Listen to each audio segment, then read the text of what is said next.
The Public Health Agency of Canada proudly presents coughing, sneezing, and you.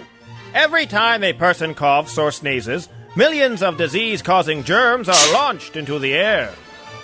Polite people cover their mouths, but using your hands can spread germs to other people.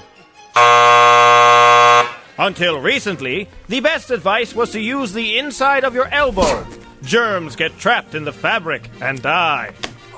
But we now know that even these precautionary measures aren't always sufficient to prevent contamination.